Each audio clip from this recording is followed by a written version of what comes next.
Today's story follows Carlos Mendoza, a humble immigrant from El Salvador who arrived in Chicago with nothing but $340 in his pocket and an unshakable belief that America held something more than just survival. Living in a cramped apartment in Pilsen, working as a dishwasher for $12 an hour, Carlos discovered something that would change everything. While the rest of the world slept, he began waking up at 4:47 a.m. to practice the same rituals that billionaires and successful entrepreneurs use to transform their lives. What Carlos did in those invisible pre-dawn hours, when no one was watching and no one believed in his dreams, would gradually reshape not just his bank account, but his entire identity. This is the story of how consistent daily discipline in the sacred hours before sunrise can transform an ordinary person into someone extraordinary. But before we begin this story, I ask that you help me by subscribing to the channel, like the video, and tell me what city you're watching from. This will help me reach our goal of 1,000 subscribers. At 4:47 a.m., while Chicago slept under a blanket of February snow, Carlos Mendoza's alarm whispered him awake in his cramped one-bedroom apartment in Pilsen. The radiator clanked its familiar morning song, and through thin walls he could hear Mrs. Rodriguez's baby crying 3 units down. Carlos had learned to wake up before his alarm. His body now naturally stirred in those precious pre-dawn hours when the world belonged only to him. The apartment was humble. A fold-out couch that doubled as his bed, a small kitchen table that served as his desk, and a single window that framed the brick wall of the building next door. Carlos had arrived from El Salvador 18 months ago with nothing but a backpack, $340, and a burning conviction that America held something more than the survival he'd known back home. His first ritual was silence. 5 minutes of sitting in the darkness, breathing, feeling grateful for the warmth that his $780 a month rent provided, even as it consumed most of his income from 2 jobs, dishwasher at Romano's Italian restaurant and weekend shifts at a local warehouse. The silence wasn't meditation in any formal sense. It was simply Carlos choosing to begin each day with intention rather than reaction. Next came the notebook, a worn composition book he'd bought for $1.99 at the dollar store, its pages now filled with his careful handwriting in both English and Spanish. Carlos wrote 3 pages every morning, stream of consciousness thoughts about his dreams, his fears, his plans for the day. Sometimes he wrote letters to his mother back in San Salvador, describing not his current struggles, but the future he was building for both of them. "I am becoming someone new," he wrote that morning, his breath visible in the cold air.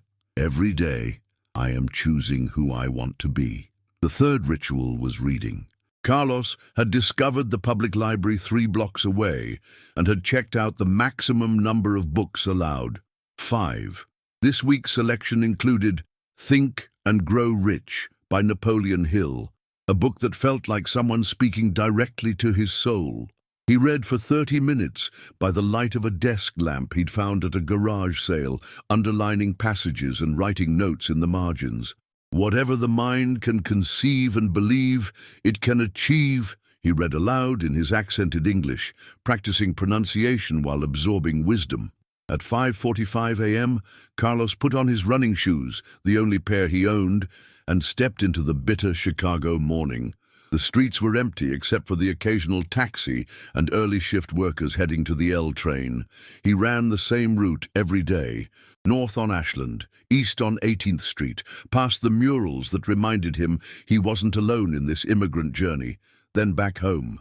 25 minutes of movement that made him feel alive and powerful, even when his bank account suggested otherwise. By 6:30 a.m., Carlos was showered and preparing a simple breakfast of eggs and toast. As he ate, he visualized his future with the same clarity other people reserved for remembering the past. He saw himself speaking confidently in business meetings, saw himself signing his mother's visa papers, saw himself as someone who had not just survived in America but had become an American success story. None of his co-workers knew about these morning hours. To them, Carlos was just the quiet guy who showed up on time, worked hard, and never complained. They had no idea that while they slept, he was methodically building a different version of himself, one disciplined day at a time.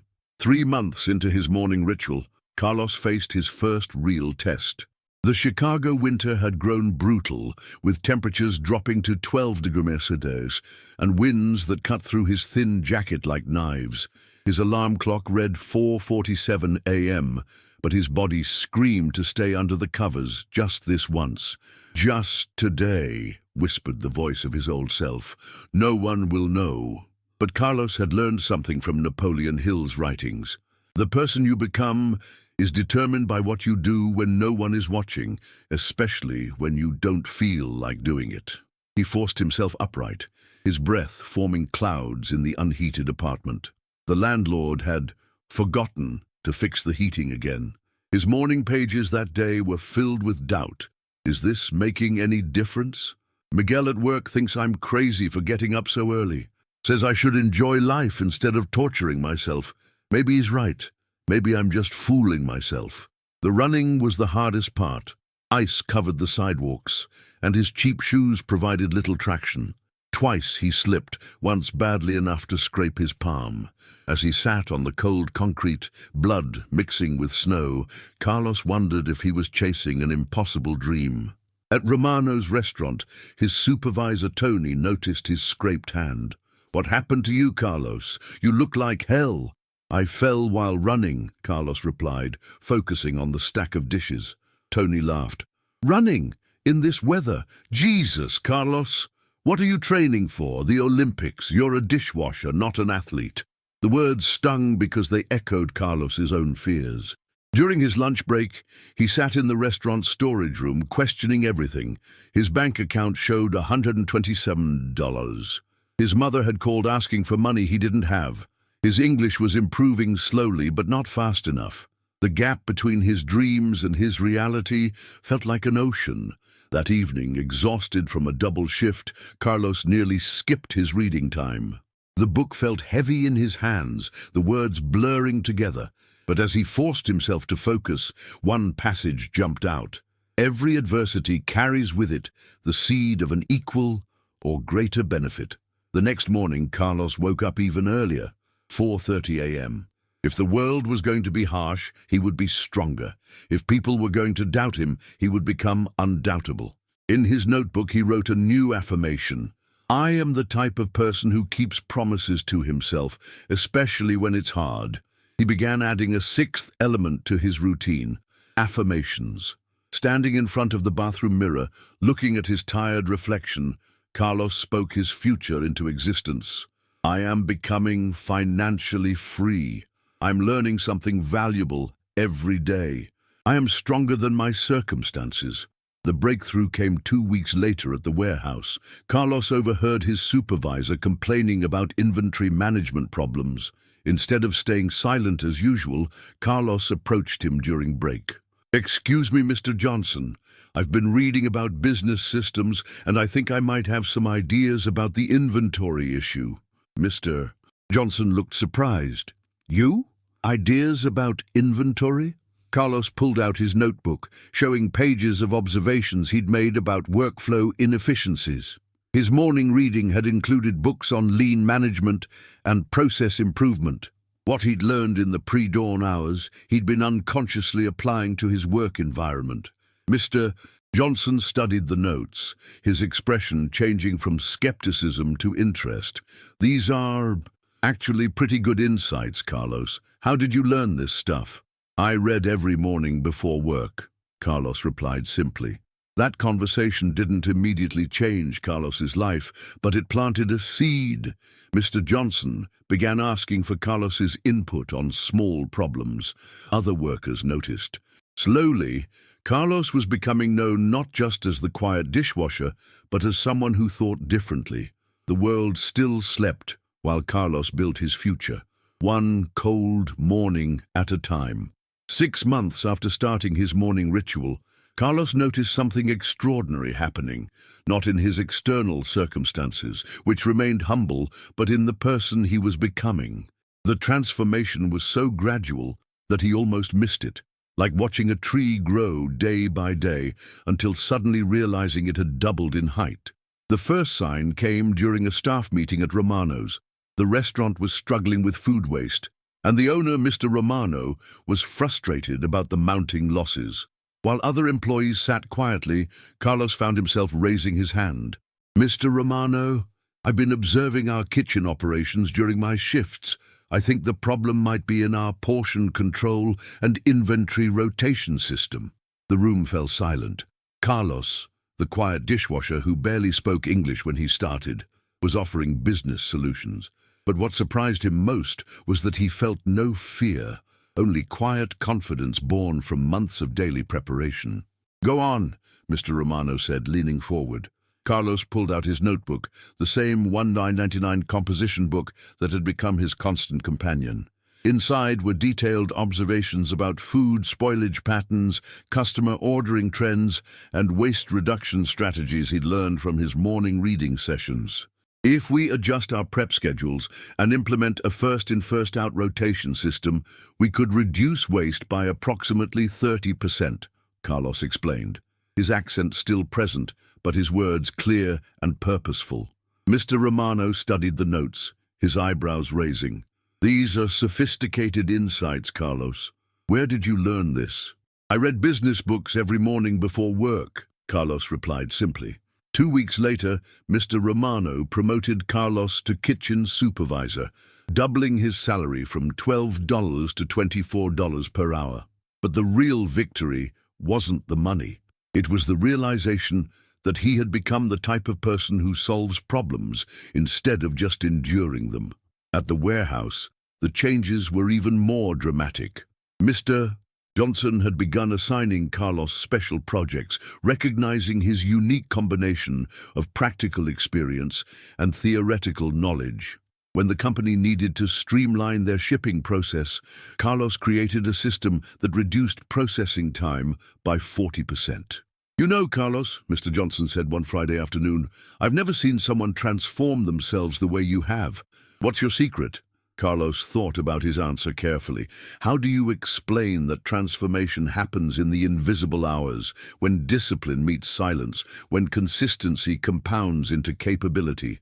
"I decide who I want to be every morning at 4:30, he said finally, "and then I do the work to become that person."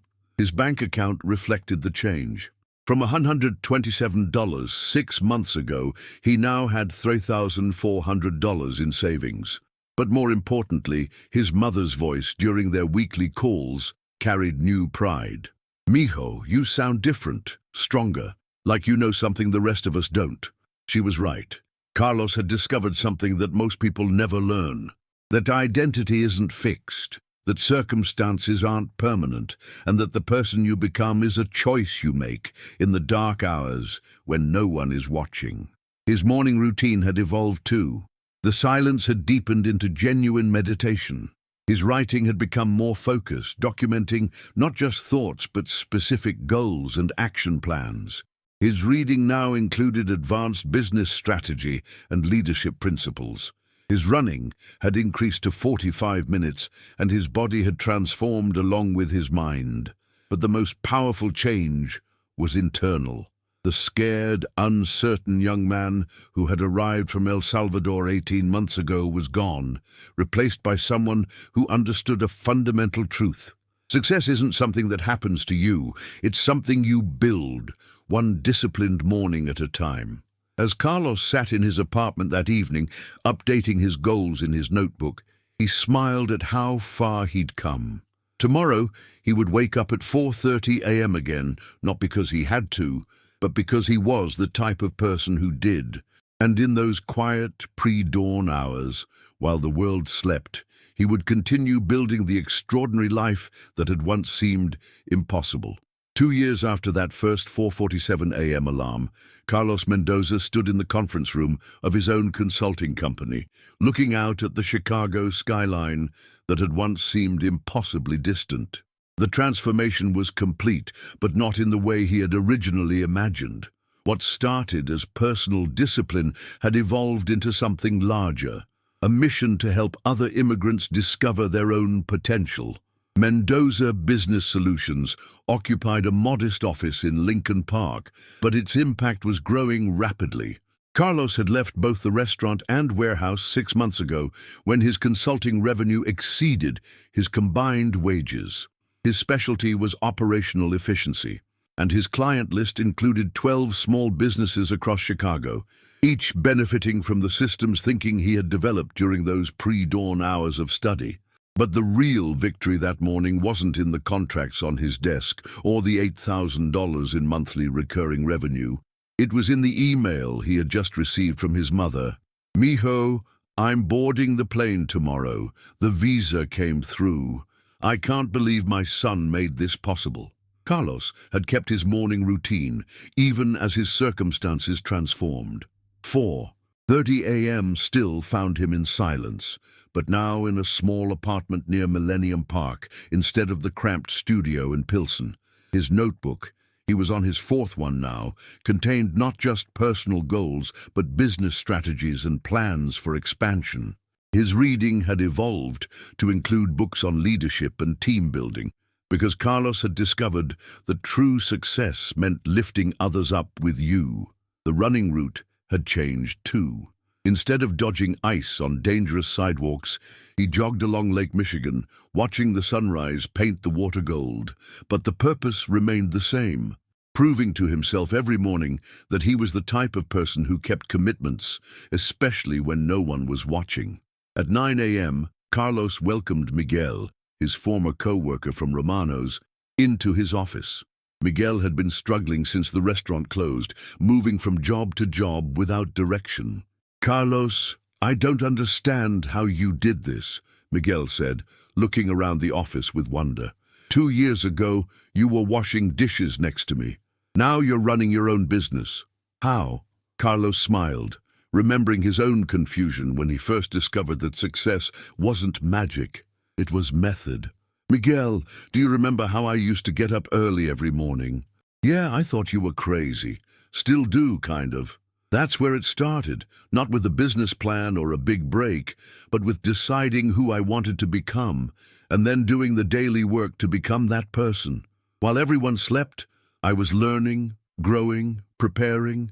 Carlos opened his desk drawer and pulled out a brand new composition book, the same 1x99 kind that had changed his life. Success isn't about having special talents or lucky breaks. It's about having the discipline to do what successful people do, especially when you don't feel like it. He handed the notebook to Miguel. "Tomorrow, wake up at 4:30. Write 3 pages about who you want to become. Read something that will make you better. Move your body. Do it for 30 days and see what happens." Miguel held the notebook like it might contain magic. In a way, it did. The magic of compounded consistency, of small actions repeated until they became identity, of discipline transformed into destiny. As Miguel left, Carlos returned to his window, watching the city wake up below. Soon, thousands of people would start their day reactive, rushed, at the mercy of circumstances. But scattered among them were others, the early risers, the disciplined ones, the people who understood that extraordinary lives are built in the invisible hours before the world stirs. His phone buzzed with a text from a potential client, a restaurant chain wanting to improve their operations. Carlos smiled, knowing that the scared young man who had arrived from El Salvador with $340 in his pocket would barely recognize the confident business owner he had become. But the deepest satisfaction came from knowing that his transformation had nothing to do with luck and everything to do with choice. The choice to wake up when the world sleeps, to plant when others rest, to become when others simply exist. Remember this truth. Success is not an accident of birth or a stroke of fortune, but the natural result of consistently doing what successful people do. Beginning each day with the disciplined cultivation of mind, body, and spirit in the sacred hours before dawn.